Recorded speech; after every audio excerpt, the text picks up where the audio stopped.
Rien ne va entre les populations de Gueule-Tapée et la mairie. Le collectif des populations du quartier va saisir la justice pour que lumière soit faite sur le contrat entre le maire et l'entreprise chargée de la reconstruction du marché démoli au mois de juillet dernier. Souleymane Jules Diop révèle que Macky Sall a rencontré Khalifa Sall. Le dirigeant apériste qui s'exprimait dans le grand jury de la RFM a été démenti par le porte-parole de l'ancien maire de Dakar, Moussa Taye. À Kayar, les acteurs de la pêche décrètent une journée sans pêche. Ils dénoncent la présence des bateaux de pêche étrangers dans les côtes sénégalaises. À suivre également dans ce journal un sujet sur la fabrication des filets de pêche. Des filets qui ont été indexés après l'apparition d'une maladie mystérieuse en mer. Et puis en football, Teungueth FC est qualifié pour le prochain tour de la Coupe de la Ligue africaine des champions plutôt. Le représentant du Sénégal s'est imposé 2-0 face à Gambia AF. Voilà le sommaire de ce 20h, tout de suite le développement.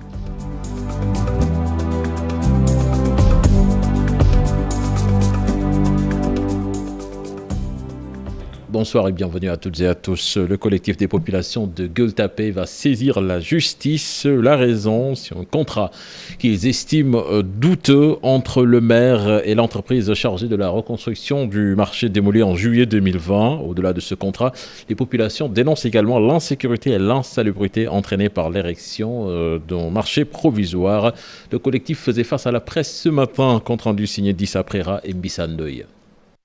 Le collectif des populations de Gueule-Tapée disent non au marché implanté dans leur localité. En fait, le problème qu'on a avec le maire, c'est tout juste, avant de détruire le marché, il aurait dû trouver un site d'encasement qu'il n'a pas cherché. Il a créé un marché sur le canal qui nous a vraiment amené un problème d'insécurité aujourd'hui. On a des agresseurs qui se présentent chez nous, également un problème de, d'insalubrité.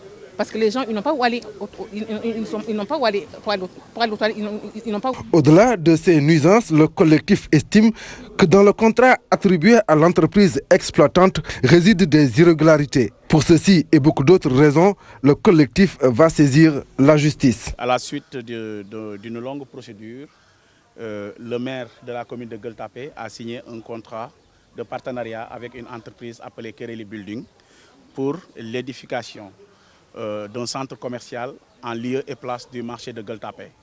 Et nous, en tant que conseil municipal de la commune de Gueule-Tapée, nous n'avons jamais été au courant de l'existence de ce contrat et nous n'avons jamais donné un mandat par délibération au maire pour signer ce contrat-là, en violation des règles du Code des collectivités locales.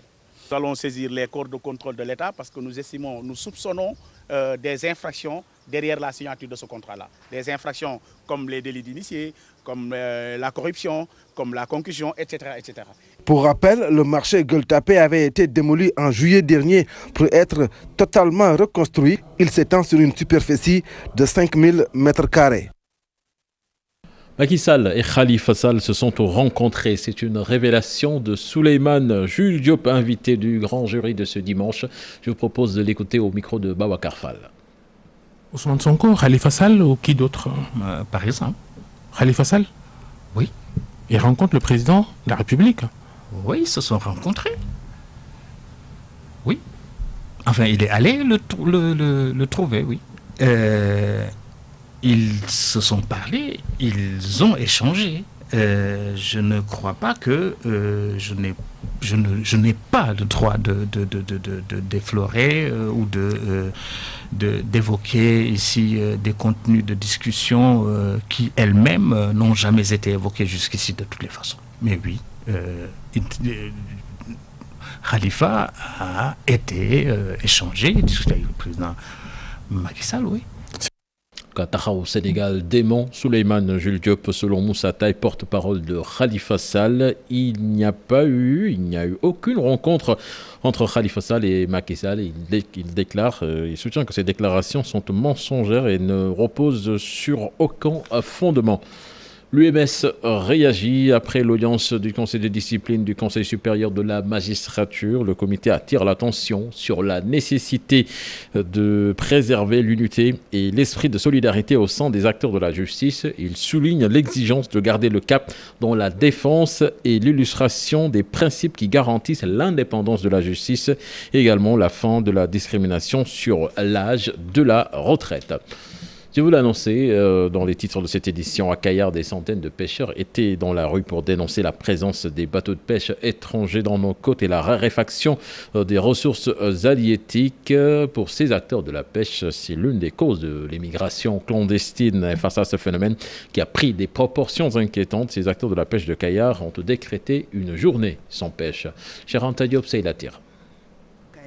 Le littoral est rouge de monde, des pirogues à quai, les pêcheurs, mareyeurs, femmes transformatrices de produits halieutiques sont fortement mobilisés pour se faire entendre. Moy geej gi ci bopam mom lañu yaakar gisatuñu jën ñu am ay contrat de pêche yo xamanteni ñoñu dañuy napp jën wi di ko exploiter di ko yóbbu yeneeni réew.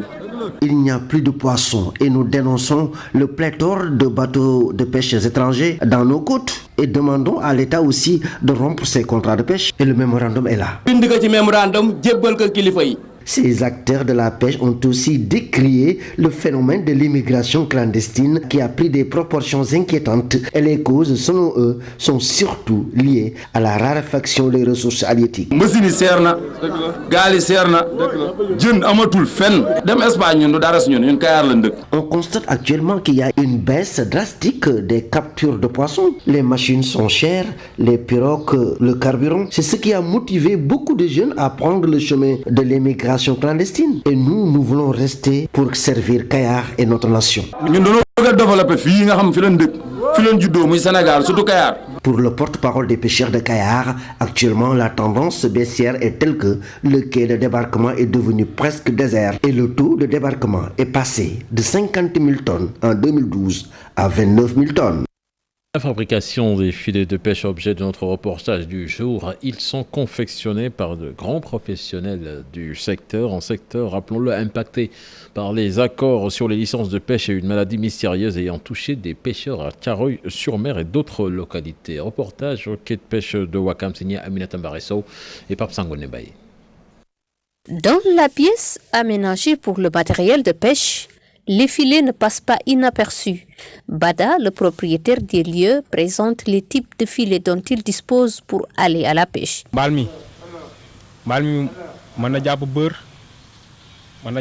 Ce genre de filet, c'est destiné essentiellement à la pêche de gros poissons comme le beurre.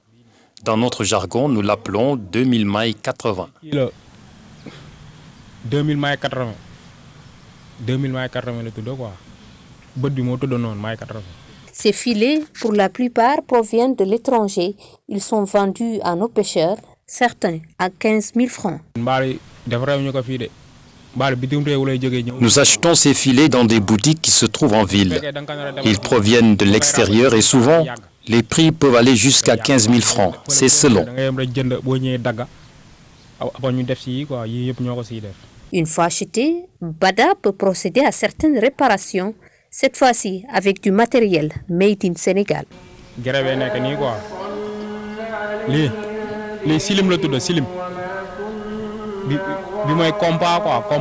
La fabrication des filets de pêche, un art qui nécessite du temps, c'est pourquoi la plupart préfèrent acheter des produits finis venant de l'étranger. Par exemple,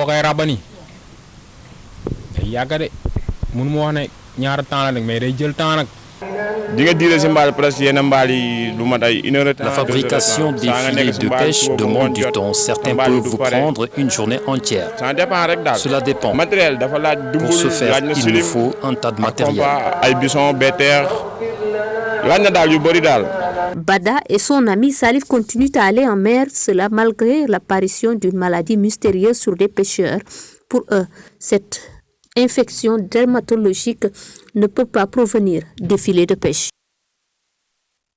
Le syndicat des travailleurs de la Poste, très inquiet de la situation que traverse l'entreprise en conclave au Lac-Rose. Les travailleurs de cette société nationale soutiennent que l'État du Sénégal et les dirigeants de la Poste n'ont rien fait pour sauver l'entreprise qui se trouve dans une situation très difficile. Écoutons à ce propos leur porte-parole interrogé par Ousseynou Thiam et Ahmadou Bamba Samb. La société nationale La Poste traverse en effet une période charnière de son histoire, au risque de disparaître progressivement. Elle demeure en proie à des difficultés de trésorerie récurrentes, voire quotidiennes, résultat d'une situation financière insoutenable. L'État a cessé, sans raison objective, de verser à la Poste la rémunération du service public dont le montant est aujourd'hui estimé à 11,5 milliards. Il importe aussi et surtout d'accuser la responsabilité entière de l'État qui a laissé longtemps la situation se dégrader. La communauté rurale de Médinatoul Salam 2, c'est dans le département de Kaffrine. La localité réclame son poste de santé.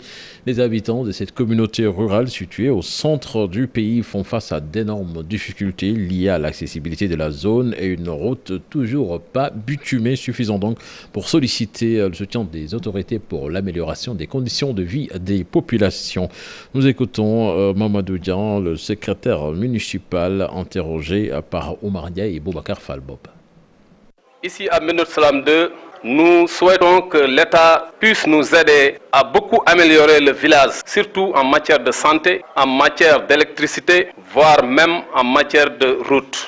Lorsque la route Nganda Médinatoul Salam 2 est pistée, nous voulons que la route sera bitumée comme Kaffrine Nganda. Cette poste soit dotée de médicaments, aussi une ambulance médicalisée qui sera mise en place pour l'évacuation des malades, parce que la ville compose de 2237 habitants. C'est un village qui a été créé en 1951, en même temps siège de la commune. Donc nous lançons un appel à monsieur le gouverneur, le ministre de l'Intérieur et surtout le président de la République, son Excellence monsieur Macky Sall. Nous allons à Louga. À présent, le service régional d'hygiène est renforcé en moyens logistiques et équipements d'intervention de dernière génération. Ce matériel qui est arrivé à son heure va permettre aux soldats de l'hygiène en dehors de la Covid d'intensifier la lutte antivectorielle sur toute l'étendue du territoire régional. Tchernofal.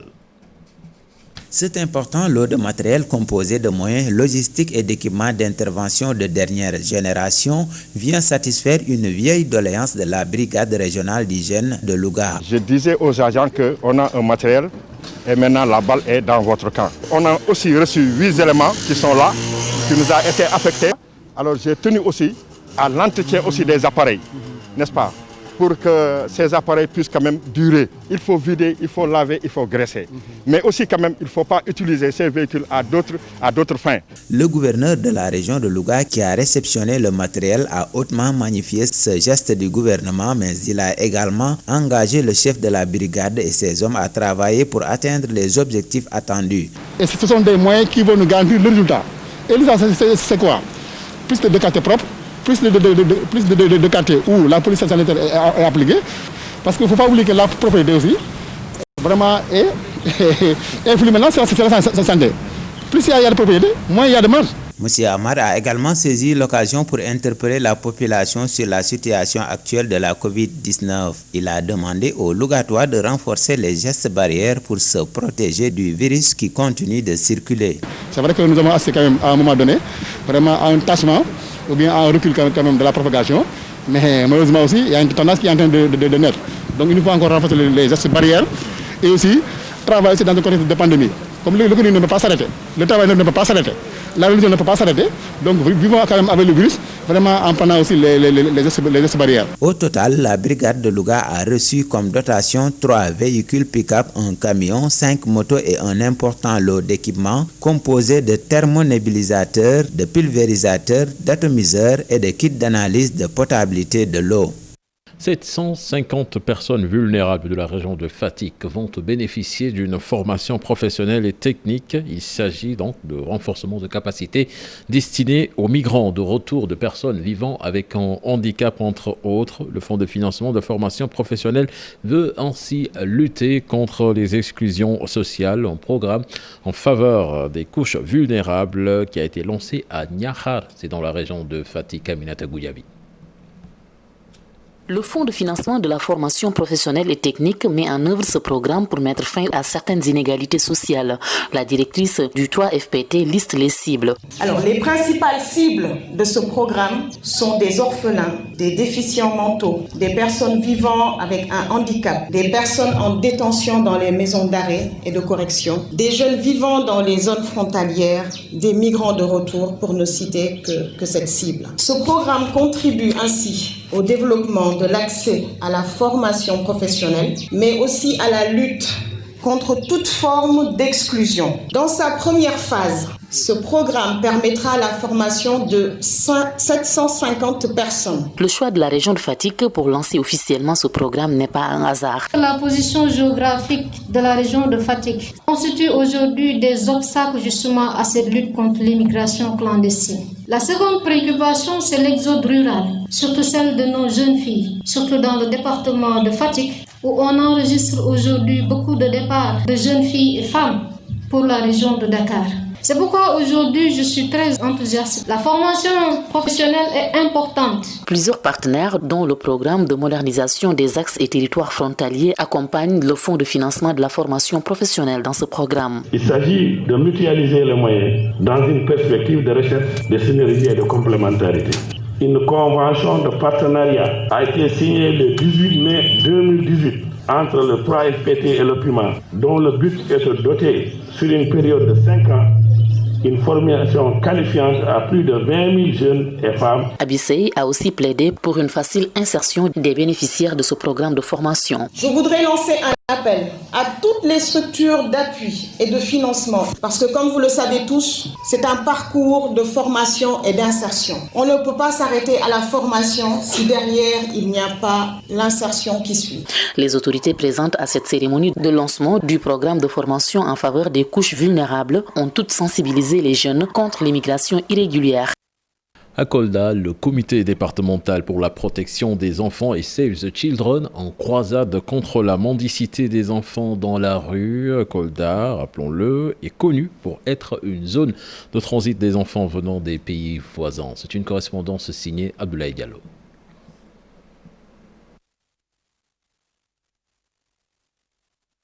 À cause de sa position géographique, la région de Kolda reçoit un important flux migratoire d'enfants venant des pays voisins au Sénégal, d'où le fort taux de mendicité des enfants au Sénégal et d'enfants de la rue.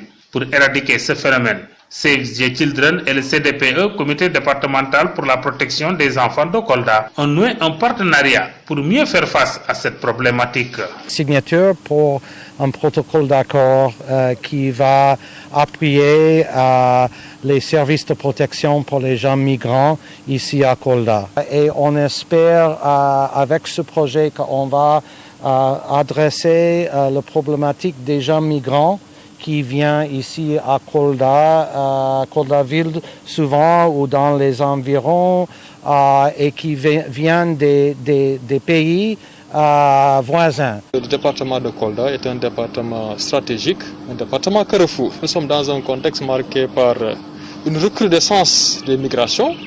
Il est important de renforcer notre dispositif de suivi, de prise en charge, notamment donc des enfants en situation de migration.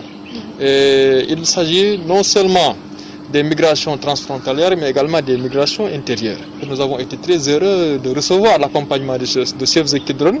Cette collaboration vise spécifiquement à renforcer les services de protection existants afin d'améliorer leur réponse aux besoins spécifiques des enfants vulnérables, plus particulièrement des enfants jeunes migrants. Donc nous espérons que la collaboration qu'on aura avec le CDPE va permettre d'améliorer les services qui seront offerts à ces enfants-là afin de mieux prendre en charge en fait les besoins des enfants vulnérables, mais de manière plus spécifique les enfants et les jeunes qui sont en migration. Entre autres défis à relever via ce projet, il s'agit de l'organisation du retour de ces enfants vers leur pays d'origine.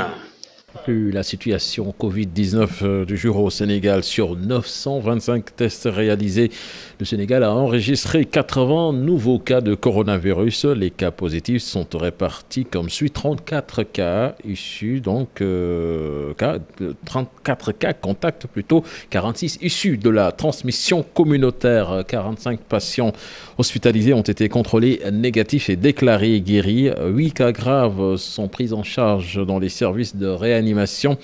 362 patients actuellement sont sous traitement. Justement, la gendarmerie nationale déploie plus de 600 gendarmes avec un dispositif important pour faire respecter les gestes barrières aux citoyens.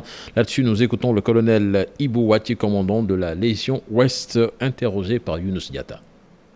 Quand les autorités ont décidé de reprendre et de renforcer le contrôle de l'application des mesures barrières, des mesures d'interdiction, mais aussi l'interdiction de rassemblement au niveau des plages, au niveau des espaces publics. C'est à ce titre que la gendarmerie, que je précise toujours présente sur le terrain, a remobilisé encore ses efforts. Et cela a valu aussi au niveau de Dakar la mobilisation de 600 éléments gendarmes, des moyens conséquents en termes bien entendu de véhicules, en termes de quads, en termes de chevaux, mais en termes de chiens, pour pouvoir faire appliquer ces mesures barrières, ces mesures d'interdiction. Grâce éternelle, récit d'un parcours initiatique, c'est un ouvrage qui retrace les moments forts entre Serigne Saliou Mbacké et Cheikh Béthio Thioune. Le livre en condensé de témoignages pour la prospérité. L'auteur, à travers ses écrits, veut aussi rappeler l'importance des grâces pour le fidèle. On voit cela dans cet élément signé Pape Faraning et Diafaraba. Sur la couverture, l'illustre homme de Dieu, Serigne Saliou Mbacké. À ses côtés, Cheikh Béthio Thioune qui vénère son guide. Des chapitres pour retracer le parcours du guide spirituel. À travers ce livre, j'ai raconté toutes les grandes lignes, les grandes époques de ce compagnonnage de plus de 20 ans. En plus, j'ai raconté l'histoire de Serigne Saliou et de Cheikh Béthio. Un compagnonnage qui date du 17 avril 1946 et qui a perduré jusqu'en 2007 à la disparition de Serigne Saliou Mbacké. Donc j'ai aussi retracé les grands événements, les grandes lignes de ce compagnonnage sacré qui regorge d'enseignements de tout ordre. L'auteur a fait montre de son talent littéraire. Il parle de grâce éternelle, une mode de vie ou même une pratique des Tchantokoun pour rendre grâce à Serigne Saliou. Un chapitre spécial que j'ai nommé 17 avril, la genèse et le compagnonnage sacré. Je dirais même que c'est le chapitre le plus long, où je commence l'histoire depuis les aïeux, les ascendants de Cheikh Béthio qui sont venus du Yémen et qui ont gagné le Sénégal par le Cayor, ensuite par le Wallo, et ensuite sont venus dans le Cayor. J'ai raconté l'histoire de ses aïeux, de ses grands-parents, de son père, l'histoire de sa naissance, son cursus et ensuite l'histoire de son compagnonnage avec Serigne Saliou. Dans cet ouvrage, l'auteur Dr Babacar Seck a mis en exergue la rencontre de Cheikh Béthio et son guide et les moments forts de ce compagnonnage. Les grâces qui renvoient au chant, action de grâce, parce que chant c'est un mot wolof, le substantif du verbe sant, qui renvoie à l'action de grâce. Chantakon encore, qui est une personne qui, pour ne pas dire de façon perpétuelle, opère une action de grâce. Donc grâce éternelle, c'est un Chantakon qui exprime ses grâces envers son marabout, envers Serigne Saliou Mbacké, envers le mouridisme et envers tous ceux avec qui il a partagé ce compagnonnage, et aussi éternel pour dire que ce sont des grâces éternelles, perpétuelles. Parce que le summum de la réalisation spirituelle, c'est le Dawa Mouchoukri pour le Chantakon. Donc c'est en quelque sorte le Dawa Mouchoukri que j'ai traduit en français en grâce éternelle. Un livre condensé de 168 pages très initiatique. La cérémonie de dédicace dans l'enceinte de la grande mosquée de Massalikul Jinan en présence de plusieurs personnalités parmi lesquelles Serigne Saliou Thioune avec des témoignages poignants et tout l'encourage à écrire d'autres ouvrages.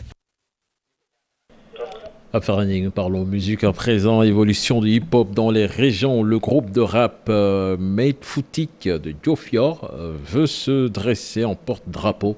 Les artistes en effet viennent de sortir leur premier album intitulé Tigé Mossa. C'est une tribune pour parler du rap mais aussi décliner leur feuille de route et parler des difficultés rencontrées par les jeunes rappeurs dans ces localités. Des questions d'actualité aussi. L'album compte 15 titres et 7 featuring. Écoutons à ce propos Enzo, il est membre du groupe Made Foutique, et Dieg Diam Diouf, producteur de l'album, interrogé par Ahmadouba et Ibou Diouf. Et quand tu commences à rapper, surtout dans le milieu sérère, si tu n'es pas une personne qui est censée porter le micro et tu décides de porter le micro dans une famille, la première chose qu'ils vont dire est que tu n'es pas un chanteur, tu n'es pas sur ces genres de détenus là, par exemple. Oh, ça va faire difficile que la famille comprenne ça, quoi. La musique des cultures urbaines qui n'a pas beaucoup de promo au niveau des régions, c'est dans ce cadre que nous sommes partis jusqu'à Fatick, plus précisément à Diofior, pour dénicher ces jeunes talents qui ont franchement du talent, mais ils n'avaient pas les moyens, ne suivaient pas pour pouvoir mettre un album. C'est dans ce cadre qu'on les a signés pour faire leur propre album. Et voilà des années qu'on travaille dans ce projet.